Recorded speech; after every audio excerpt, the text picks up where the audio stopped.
자, 그럼 오늘 수업 내용을 시작하도록 하겠습니다. 오늘 수업은 우리 보다시피 교류회로입니다. 교류회로. 우리가 지난 시간까지 배운 회로는 무슨 회로였을까요? 우리는 지난 시간까지 직류에 대해서 배워보았고 이번 시간부터는 교류에 대해서 배워보도록 하겠습니다. 그러면 우리가 교류를 시작하기 전에 마우스가 안 움직여서 펜으로 바꿔놓고 지난 시간에 배운 내용을 간단히 한번 살펴보도록 할게요. 우리가 지난 시간에 배웠던 내용은 직류예요. 직류. 그렇죠. 직류회로에 대해서 배웠어요. 영어로 직류회로를 우리가 DC라고 해요. DC. 이 직류회로라고 하는 것은 어떻게 정의를 내렸느냐? 시간의 흐름에 따라 어떻게 일정하게 유지되는 전압 또는 전류라고 우리가 단원 마무리 평가에서도 정리를 해봤어요. 그래서 각각의 용어를 한번 기억을 해두면 우리가 전압이라는 것도 배웠고 그 다음에 전류라는 것도 배웠고 저항이라는 것도 배웠어요. 그래서 전압은 V라고 하고 기호를 하고 단위는 뭐라고 한다? 볼트라고 했어요. 전류는 I라고 하고 단위는 암페어라고 했죠. 저항은 R이라고 하고 단위는 옴이라고 배웠어요. 그래서 요 세 가지의 우리가 관계식으로 누구 얘기가 나왔느냐? 옴의 법칙이 이렇게 정리가 됐지요. 옴의 법칙은 어떻게 구했어요? I는 R분의 V라는 식으로 전기 회로에 흐르는 전류는 전압에 비례하고 저항에 반비례한다 이렇게 나와 있어요. 그래서 저항을 우리가 전기 회로에서 전류의 흐름을 방해하는 소자를 우리가 저항이라고 얘기해요. 방해. 저항이 크면은 그만큼 전기가 흐르지 못한다는 거예요. 그래서 몸의 법칙은 이 전류가 저항에 반비례한다. 요것이 우리 직류회로에서 매우 중요하게 기억을 해두어야 하는 내용이었죠. 그래서 지난 시간에 우리가 단원 마무리 평가를 통하여 여러 가지 문제를 한번 풀어보고 요 저항이 회로 해석에 있어서 얼만큼 방해하는 요소가 있느냐. 우리 전압은 가정에서 사용하는 전압이 전격 전압으로 정해져 있어요. 근데 이때 이 저항의 요소에 따라서 얼만큼의 전류가 흐르느냐가 결정이 되기 때문에 이 저항이 매우 중요한 요소예요. 그래서 이 저항에 따라서 직렬 연결도 배웠고 그 다음에 병렬 연결도 이렇게 배웠어요. 이때 저항을 구하는 것이 기억이 나겠지요? 얘는 어떻게 한다? 더한다. 얘는 어떻게 한다? 나눈다. 그죠? 얘는 그저 더하기만 하고 얘는 분수로 이렇게 계산을 했어요. 그래서 저항값을 구하는 요 문제를 많이 풀어보는 것이 좋겠다라는 생각이 듭니다. 그러면 이제 직류회로에 이어서 우리가 교류회로를 배워보게 되는데 교류라는 것은 직류와 항상 비교해서 이해를 해야 해요. 우리가 직류와 교류를 실생활에서 모두 다 사용을 하고 있어요. 직류는 어디에서 사용을 하느냐? 건전지. 항상 일정하게 전압이 나오는 건전지, 뭐 AA 건전지, 그 다음에 AAA 건전지, 그 다음에 사각형으로 있는 이제 9V DM인가요? 이렇게 9V의 건전지까지 있어요. 그래서 이렇게 여러 가지 이렇게 배터리 건전지가 이제 배터리잖아요. 그쵸? 배터리라고 할 때 각각의 배터리가 다양하게 종류가 있어요. 요것이 직류예요. 교류라는 것은 우리가 가정에서 사용하는 전압이에요. 우리 집에 몇 볼트를 쓰죠? 우리 집에서는 220볼트를 이렇게 사용을 하고 있어요. 이 가정에서 사용하는 전압, 이렇게 콘센트에 구멍 2개 있는 거, 요것을 우리가 대표적으로 교류라고 할 수 있어요. 그러면은 요것을 비교를 하면서 이해를 해보도록 할게요. 그림을 한번 보고 말을 볼게요. 이 그림이 직류이고 요 그림이 교류예요. 직류와 교류의 신호 모양이 있는데 요것을 말로다가 풀어보면 직류라는 것은 이제 직류에도 직류전압, 직류전류 이렇게 있죠. 전압과 전류가 모두 직류이다. 이것은 시간이 흘러도 그 값이 일정한 전압 또는 전류를 우리가 직류 뭐라고 했죠? DC라고 했죠. 그렇죠? 그래서 쭉 일직선으로 가는 거 요것이 직류예요. 그러면 교류라고 하는 것은 무엇이냐? 시간이 경과함에 따라 그 크기가 주기적으로 요것이 중요한 거예요. 주기적으로 변경되는 전압 또는 전류를 우리가 교류라고 해서 다른 문자로 AC라고 이렇게 구분해서 표시를 해요. 그래서 DC는 직류, AC는 교류 이렇게 나타내요. Alternative Current 이렇게 나올까요?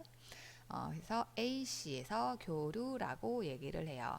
그래서 그림을 보면은 교류라고 하는 것은 이렇게 반듯하게 이어지는 이렇게 변화가 물결 파도 치는 것처럼 이렇게 왔다 갔다 움직이는 것을 우리가 교류라고 얘기를 하는 거예요. 그런데 이 교류 파형을 봤을 때 우리가 이 파형을 사인파 교류라고 많이 얘기를 해줘요. 사인파 교류라고 하는 것은 삼각함수에서 사인 함수를 나타내는 곡선과 같은 모양을 지녔다 해서 사인파 교류라고도 얘기를 하죠. 그래서 다른 말로 우리가 뭐 정현파라고도 얘기를 많이 해요. 정현파. 다른 말로 이제 사인파, 정현파 이렇게 얘기를 해줘요. 비사인파 교류는 뭘까요? 사인파가 아닌 교류 이렇게 나죠. 그래서 사인파 교류 이외에 다른 모양이 여러 가지 모양이 이렇게 파형이 있어요. 얘는 네모 파형이에요. 그렇죠? 네모. 그럼 얘는 뭐라고 이름을 지어야 될까요? 네모파? 네모파. 그렇죠. 얘를 우리가 사각파라고 얘기를 해요. 사각파, 사각형으로 이렇게 있다 해서 사각파. 다른 말로 얘를 뭐라고 하느냐? 펄스파라고도 얘기를 해요. 펄스파, 펄스처럼 뿅뿅 이렇게 나온다. 파형이 하나만 이렇게 있다고 해서 요 파형만 있는 게 아니라 시간이 흘러가면서 계속적으로 이렇게 똑같이 변화되는 것이 이렇게 파형인 거예요. 보이는 게 끝이 아니라 얘는 뾰족 무슨 파일까요? 얘가 사각이니까 얘는 그렇죠. 삼각파가 되겠지요. 삼각파. 얘는 다른 말로 무슨 파라고 또 얘기를 했을까요? 얘는 뭐라고 하느냐? 톱니처럼 뾰족하다. 톱니파라고도 얘기를 해요. 그리고 얘는 울렁 이렇게 나오잖아요. 요것은 뭐라고 얘기를 할까요? 얘는 이렇게 곡선이 있는데 이렇게 일정한 모양으로 되는 것이 아니라 이렇게 모양이 찌그러진 것도 있다. 이렇게 해서 이 파형이 지금 비사인파 교류예요.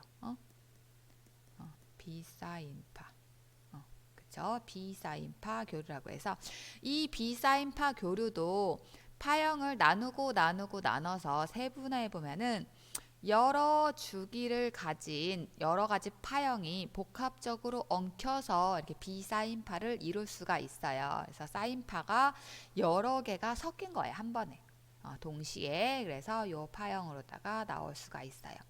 우리가 라디오 파형이 이제 그 파형을 한번 분석해 봤을 때 이렇게 반듯하게 파형이 이렇게 나와야지 라디오 수신이 매끄럽게 우리가 들을 수 있게 되는 거죠. 근데 이렇게 꿀렁꿀렁 이렇게 되면은 잡음이 있다.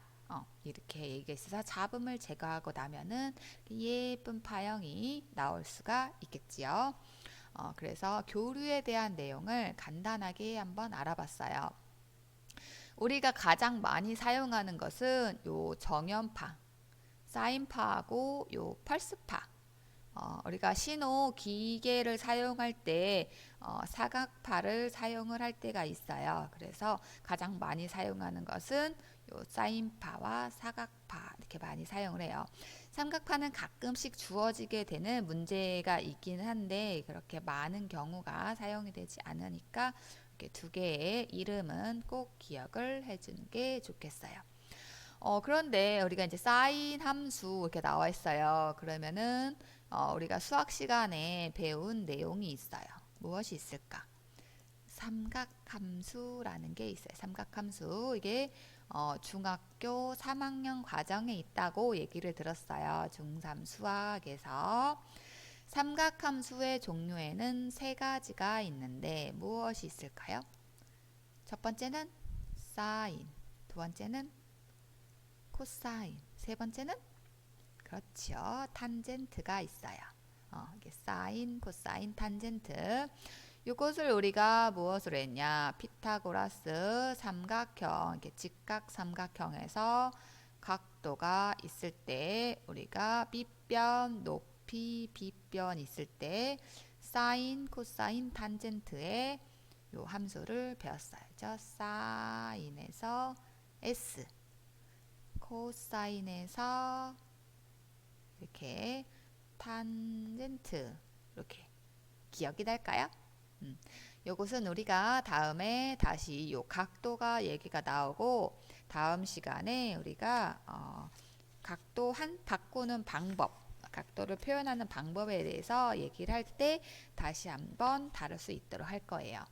직류와 다르게 교류는 배워야 할 내용이 너무 많고 수식적으로 이렇게 어려운 문자의 수식이 많이 나오기 때문에 수업을 진행하는 양을 직류 때보다는 조금 줄여서 내용을 좀 줄여서 조금인 양을 이해를 정확히 할 수 있도록 이렇게 진행을 하려고 해요. 그래서 내용이 적어졌다고 나는 금방 하고서 넘어가면 되겠다 이렇게 편하게 생각하지 말고 어려워진 내용이니만큼 완벽하게 학습할 수 있도록 수업을 잘 들었으면 좋겠습니다. 그래서 그러면은 이제 다음 내용으로 한번 볼게요. 사인파 교류가 어떻게 발생이 되는지 우리가 교과서에 나오고 있어요. 43쪽에 사인파 교류의 발생 원리 이렇게 나와 있는데 교류 발전기에서 이렇게 안에서 이렇게 철심이 이렇게 구리선 막 감겨 있어요. 그렇죠? 요것이 막 감겨가지고 얘가 이제 자석이에요. 자석, 로터. 요것을 이제 넣고 조립을 해서 이렇게 최종적으로 발전기의 모양이 나온 거예요. 수십 번, 수백 번, 수천 번을 감아서 고리선을 감아서 우리가 전기가 발생될 수 있도록 하는데 말이 너무 어렵게 나와 있는 것이 있어요. 그래서 이것을 그냥 간단하게 살펴보기만 할게요. 이렇게 구체적인 내용은 그 이후에 우리가 전기를 조금 더 깊이 있게 배울 때 이해를 해도 될 것 같아서 우리는 아직 기초 단계만 이해를 해보도록 할 거예요. 이렇게 자석이 N극과 S극이 있을 때 이 안에 있는 요 도체가 회전을 하는 거예요. 회전. 이 안에서 이렇게 전류가 있고 여기가 지금 로터잖아요. 로터 자석이 있어서 얘가 회전을 하면은 여기에 있는 전기자 도체가 같이 회전을 하면서 파형이 이렇게 발생이 된다. 이 원리예요. 근데 요 그림으로 얘 그림이 이해가 어렵게 될 수 있으므로 그림을 한번 다시 그려볼게요. 그림이 반듯하게 그려져야 되는데 선생님이 반듯하게 못 그릴 수 있으니까 이해를 한번 해줘요. 이렇게 원으로 회전을 해요. 회전을 하는데 펜 색깔을 바꾸고 도체가 0도에서부터 시작을 하는 거야. 0도에서 각도 0도에서 그래서 여기가 세타라는 각도가 0도가 시작이 돼요. 0도부터 요 원을 따라서 회전을 해요. 회전을 하죠. 그래서 이때 발생되는 전압도 따라서 이렇게 올라가는 거예요. 얘가 이렇게 올라간 만큼 이렇게 올라왔죠. 다시 요 90도 가장 높은 곳이 이제 90도 직각이 됐어요. 직각. 다시 회전을 쭉 타고 내려오니까 얘도 쭉 타고 내려왔어요. 그러면 만나는 각도 얼마이다? 180도 이렇게 나오죠. 다시 여기에서 밑으로 쭉 따라서 내려왔어요. 그래서 얘도 밑으로 쭉 따라서 내려왔죠. 위로 쭉 올라가서 360도 한 바퀴를 돌아서 한 바퀴를 돌았다 해서 여기가 지금 270도 한 바퀴를 돌았으니까 360도 이렇게 나오겠죠. 그래서 도체가 한 바퀴를 돌아올 때 삼각함수 이렇게 사인 함수 파형 한 개가 이렇게 만들어지는 거예요. 그래서 이 자극 사이의 도체가 한 바퀴를 돌 때 각각의 위치에서 0도, 90도, 180도, 270도, 360도 요것을 우리가 이렇게 단면에 단면 그림으로 봤을 때 회전의 방향으로다가 이렇게 파형이 발생된다는 거예요. 그렇죠? 그래서 전자 유도 현상에 의하여 이게 전류를 흐름으로 인해서 이 안에 있는 이 자기장, 그렇죠? 자기장 우리 배웠어요. 자기장과 전류에서 이렇게 전압이 발생하죠, 그렇죠? 전압이 발생하니까 유도 기전력이 발생을 해요. 이 발생되는 크기가 이만큼씩 이렇게 회전에 따라 발생한다. 이와 같은 원리를 우리가 사인파 교류 발생이라고 해요. 이 사인파를 이제 우리가 분석을 해 보아야 되는데 파형이 이제 계속적으로 반복된다예요. 계속적으로 반복된다. 처음에는 한 번이 반복됐고, 두 번째는 하나, 두 번이 반복됐고, 세 번째는 한 번, 두 번, 세 번, 네 번 이렇게 반복이 됐죠. 그래서 반복되는 것을 보면은 우리가 이 안에서 알아두는 게 1사이클이라는 것이에요. 1사이클이라고 하는 것은 이렇게 파형이 0부터 시작해서 다시 0까지 돌아온 시간. 그래서 그림을 그리면은 사인파 한 개가 만들어질 때 요 변화되는 요 구간을 우리가 1사이클이라고 해요. 1사이클. 뭐 시간이라고 볼 수도 있죠. 1사이클 이렇게 한 번 파형 한 개. 파형 한 개라고 보면 돼요. 파형 한 개. 시간이라고 보다는 파형 한 개. 시간이라는 것은 요 주기라는 말로 1사이클이 만들어지는데 걸리는 시간. 여기까지 걸리는 시간을 우리가 주기라고 해요. 그래서 다른 말로 우리가 t라고 이렇게 기호를 나타내고 일반적으로 시간이기 때문에 세크 단위를 많이 써요. 그래서 1사이클은 파형 한 개, 주기는 파형 한 개가 걸린 시간 이렇게 되죠. 그러면 주파수는 무엇이냐? 우리가 기억을 해야 되는 게 세 가지 용어죠. 주파수란 무엇이냐? 얘가 한 개의 사이클이 발생되는데 걸린 시간이 있어요. 시간이 있는데 요것이 1초 동안에 반복되는 사이클 수. 1초 동안에 몇 개의 사이클이 발생이 됐냐예요. 얘는 한 개. 그쵸? 한 개. 얘는 한 개, 두 개. 얘는 한 개, 두 개, 세 개, 네 개 이렇게 있죠.